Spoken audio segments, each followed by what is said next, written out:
Assalamualaikum warahmatullahi wabarakatuh. Perkenalkan, nama saya Fitri Andriani dengan NPM C1C021159, Prodi S1 Akuntansi, Fakultas Ekonomi dan Bisnis. Baiklah, di sini saya akan menjelaskan tentang recording proses. Nah, bagaimana sih pengaruh suatu transaksi terhadap persamaan dasar akuntansi? Kita sudah tahu ya, ketika adanya transaksi, kemudian transaksi itu berdasar bukti transaksi, pastinya kita akan melakukan pencatatan. Maka persamaan akuntansi harus dipastikan seimbang antara jumlah total aset dan harus seimbang dengan jumlah total liabilitas plus ekuitas. Dan jika apabila terjadi tidak seimbang antara keduanya, sudah bisa dipastikan itu salah. Nah, kalaupun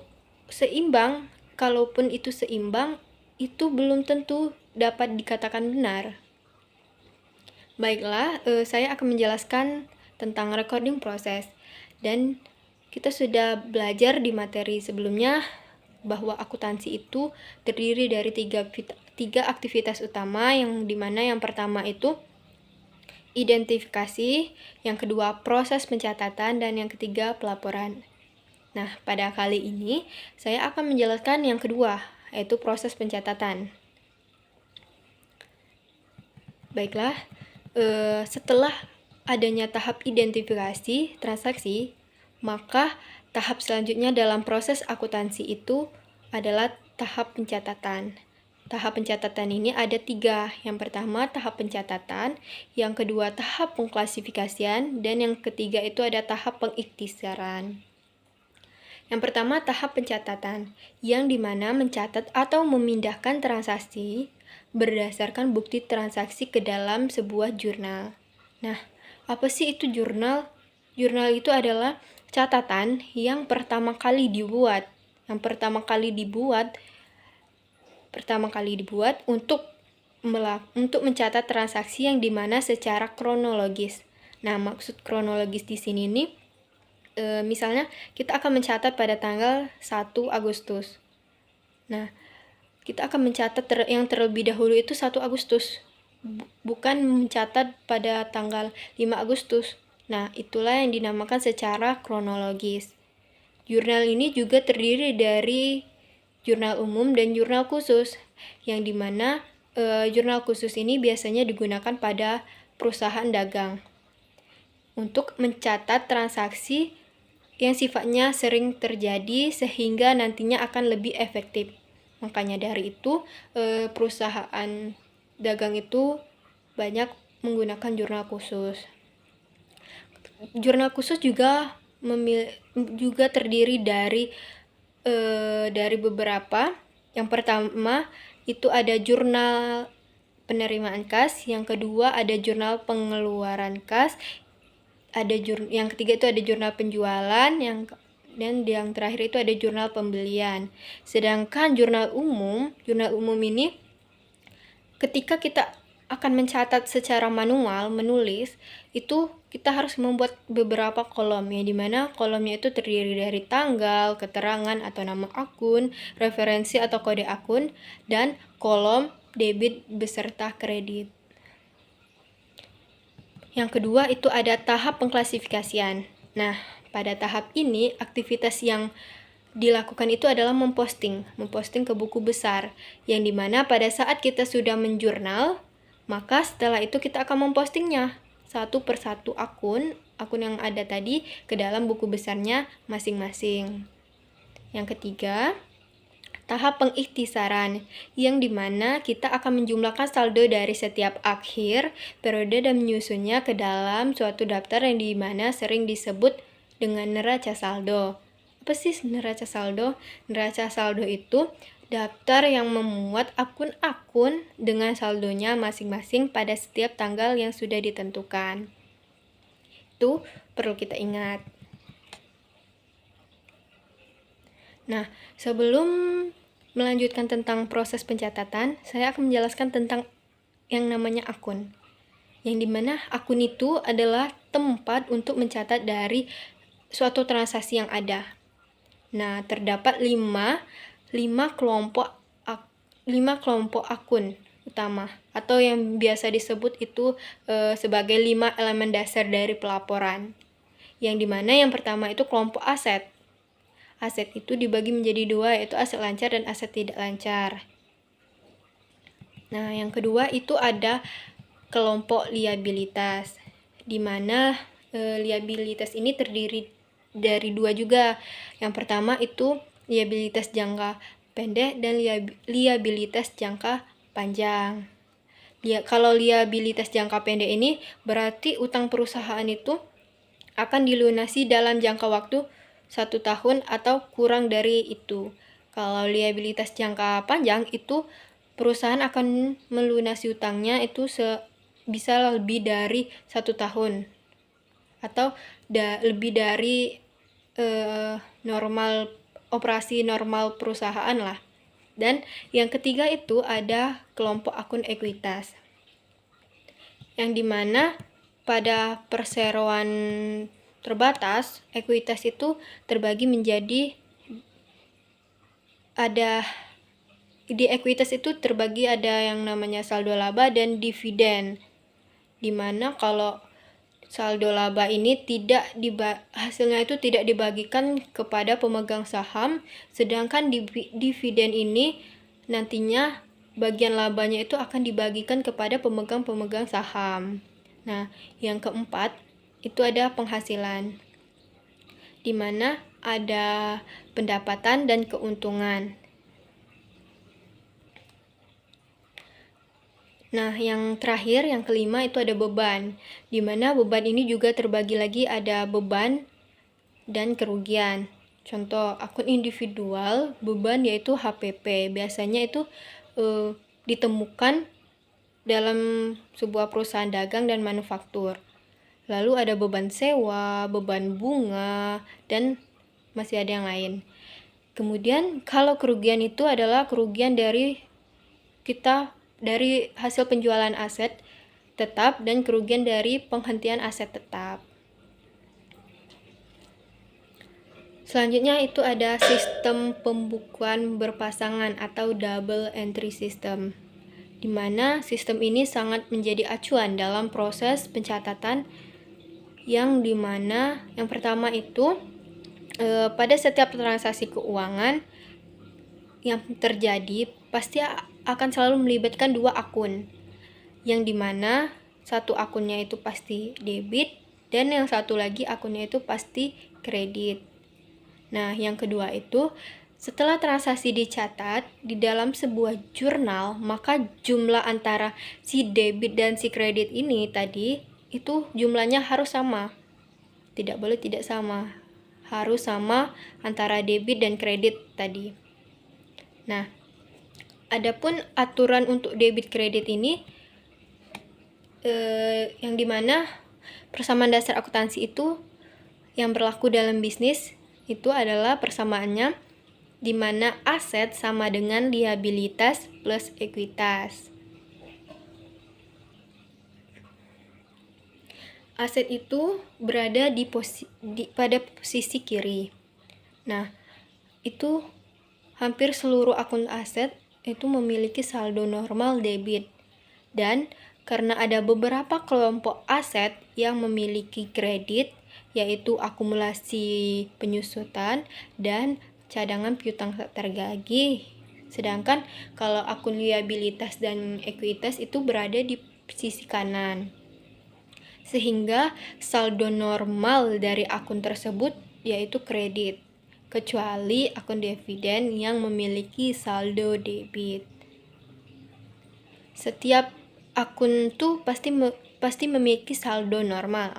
Nah, saldo normal ini saldo akun itu bisa bersaldo debit dan bisa bersaldo kredit, dimana saldo normal ini pasti merujuk pada setiap penambahan. Artinya, jika akun kas yang merupakan aset perusahaan yang memiliki saldo debit, maka ketika terjadi transaksi yang mengakibatkan kas, itu perusahaan akan bertambah. Maka akun kas tersebut akun yang tadi akan dicatat pada jurnal pada posisi debit. Nah, jika terjadi transaksi yang mengakibatkan kas merupakan ketika transaksi yang mengakibatkan kas perusahaan berkurang tadi, maka akun kas akan dicatat pada jurnal posisi yang terbalik, yaitu kredit. Nah, begitu pula pada akun utang. Akun utang itu kalau dia bertambah, kalau akun utang itu memiliki saldo normal di kredit. Kalau dia bertambah, dia di kredit. Sedangkan apabila utang itu akan berkurang, maka akun utang itu berpindah ke posisi kredit. Nah, lalu bagaimana dengan saldo normal dari akun pendapatan, beban, laba, rugi, dan dividen? Perlu kita ingat bahwa ekuitas itu perusahaan yang berbentuk perseroan, di mana dari modal saham dan saldo laba. Nah, karena modal saham dan retained earning adalah bagian dari ekuitas, maka saldo normal dengan saldo normal ekuitas itu adalah kredit. Modal saham hanya akan berubah ketika nilainya ada transaksi sehubungan dengan penerbitan saham ataupun pembelian kembali saham perusahaan yang sedang beredar. Nah, ketika suatu perusahaan telah menjalankan operasionalnya selama satu periode, maka perusahaan tersebut akan memperoleh pendapat dan akan membayar atau menanggung beban. Jika pada periode tersebut perusahaan memperoleh pendapatan lebih besar dibandingkan beban yang dibayarkan atau ditanggung perusahaan, maka perusahaan itu dapat dikatakan dia akan memperoleh laba. Laba yang diperoleh perusahaan itu akan meningkatkan saldo laba sebuah perusahaan. Nah, sehingga saldo normal laba akan sama dengan saldo normal retained earning, yaitu kredit. Jika pada periode tersebut perusahaan memperoleh pendapatan yang kecil dibandingkan beban yang akan dibayarkan, perusahaan itu akan dapat dikatakan mengalami sebuah kerugian, di mana rugi yang dialami sebuah perusahaan ini akan mengurangi saldo laba sebuah perusahaan tersebut, sehingga saldo normal rugi tadi adalah berlawanan dengan saldo normal retained earning, yaitu bersaldo debit. Pendapatan itu apabila semakin besar diperoleh, maka akan menjadikan perusahaan memperoleh laba yang pada akhirnya akan meningkatkan ekuitas perusahaan. Sehingga pendapatan memiliki saldo normal yang sama dengan ekuitas, yaitu kredit. Sedangkan beban, apabila beban sebagai pengurang pendapatan, ia memiliki saldo normal debit. Seperti yang sudah saya jelaskan, di mana dividen itu merupakan bagian laba yang akan dibagikan kepada setiap pemegang saham di perusahaan tersebut. Dividen ini mengurangi retained earning sehingga ia memiliki saldo normal debit. Nah, pada setiap akhir periode, perusahaan tuh akan selalu menghitung saldo dari setiap akun-akun yang dimilikinya. Jika dalam periode tersebut jumlah sisi debit lebih besar dari jumlah sisi kredit, maka akun tersebut bersaldo debit dengan jumlah saldo sebesar selisih dari nilai yang didebit dengan nilai yang dikreditkan. Nah, di materi recording proses ini tentunya ada yang menjelaskan tentang siklus akuntansi. Siklus akuntansi yang dimana siklus akuntansi ini mulainya dengan adanya sebuah transaksi, kemudian transaksi berdasarkan bukti transaksinya akan dicatat pertama kali ke dalam sebuah jurnal. Nah, dari jurnal tersebut akan dipindahkan ke dalam buku besar untuk masing-masing akun yang terkait. Karena di dalam buku besar itu sudah ada akun-akun yang terkait ya. Kalau belum, pastinya sebelum kita memindahkan itu pasti kita selalu membuatnya terlebih dahulu. Nah, semua informasi dari jurnal yang pertama tadi itu akan diposting ke buku besar. Setiap akhir periode perusahaan akan menghitung saldo dari setiap akun. Nah, saldo dari setiap akun baru disusun dalam suatu daftar yaitu neraca saldo.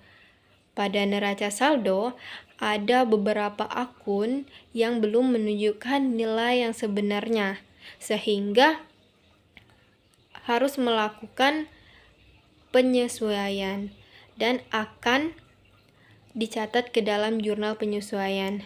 Selanjutnya diposting lagi ke dalam buku besar. Neraca saldo setelah penyesuaian, setelah diposting tadi, kita akan selanjutnya itu neraca saldo setelah penyesuaian. Yang setelah memiliki neraca saldo setelah penyesuaian, barulah kita menyusun laporan keuangan.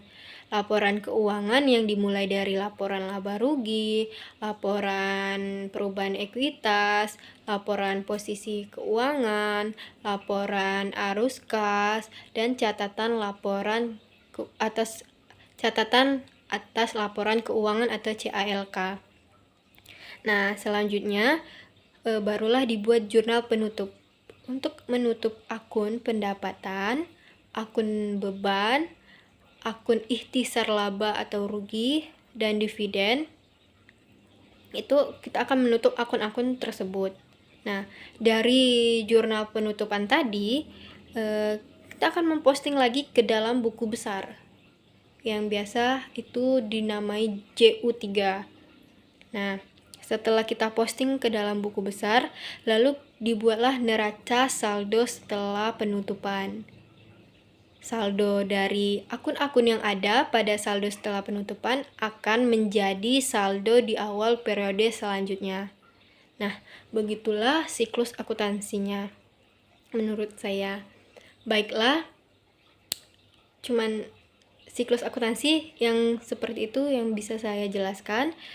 Baiklah, itulah materi dari saya tentang recording proses. Sekian dari saya. Terima kasih. Wassalamualaikum warahmatullahi wabarakatuh.